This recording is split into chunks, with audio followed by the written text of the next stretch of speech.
Hi, I'm Dave Atkinson, and welcome to Life on the Straight. Let's get to it. Perry Construction's crew returned on Monday, September 9th, to begin a full week of work. I should note that our two cats seem to be taking their new home within our motorhome in stride.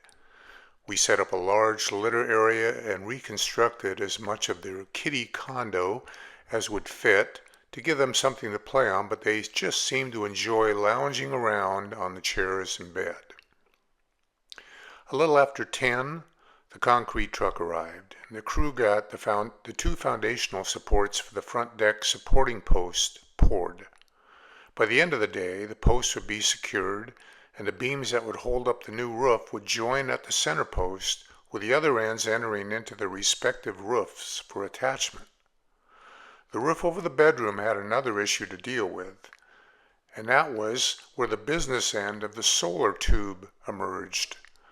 The solar tube channeled indirect light into the hallway, but we would not be using it, so it was removed and the roof was then patched. The sunlight window over the kitchen was also removed and the roof patched up.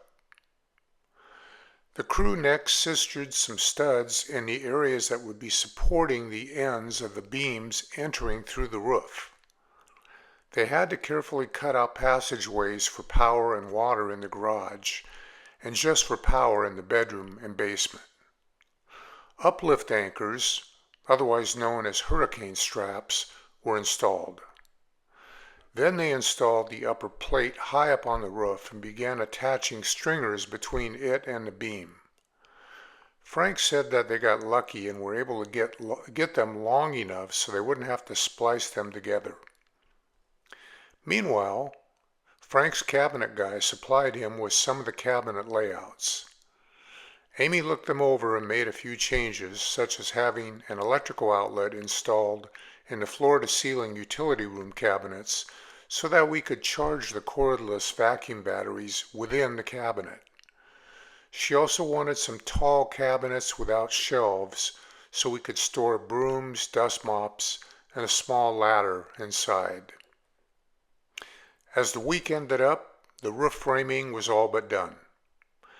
Next week would be interesting because we hired a tree service crew to trim the property's hedge of Leland cypress trees on the sides and top. They would be on site for a week with lots of heavy equipment, so we hoped that they would not get in each other's way. It's now Monday morning on September 16th, and the 7-man tree service crew had arrived. The Leland cypress hedge of trees around our property is roughly 1/3 of a mile in total length, and the crew would be here for the entire week.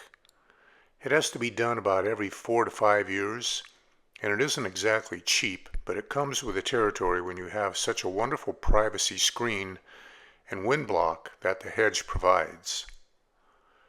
By the end of the first day, the construction crew had the roof sheathing up, part of the beam was wrapped, and the roof fascia was installed. The roofs on each end of the beam were sealed up. The roofing subcontractors arrived the next day, and at day's end had the ice and water shield membrane installed over the sheathing. On Wednesday, Amy and I went to visit the cabinet maker and select the cabinet facings and style of pull-out drawers that we wanted. Later in the day, we also selected the color of the metal roof, which should be sage green. We wanted the new metal roof to contrast with the grayish color of the surrounding roof asphalt shingles. While we were gone, the crew is beginning to demolish the old roof overhang. By the end of the day on Thursday, not only did they have the overhang out, but also the supporting posts and beam. The overhang wrapped around and headed out from the deck, so the crew determined just how far to keep the side overhangs and then cut off the rest. Truncating the old roof as it entered the now sheltered deck was a bit of a challenge, as Frank wanted it to look well thought out, and by the next day he had his solution. Create 2 small hip roof sections. The crew had also extended each sidewall up to meet the new roof. Frank had worked with a Bruno lift fender to get more detailed specs, and he was able to provide us with a final CAD drawing regarding the layout of the garage.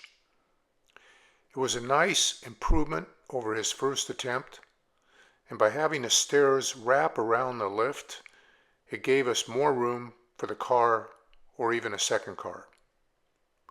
With that, this segment of Epic Remodel comes to a close.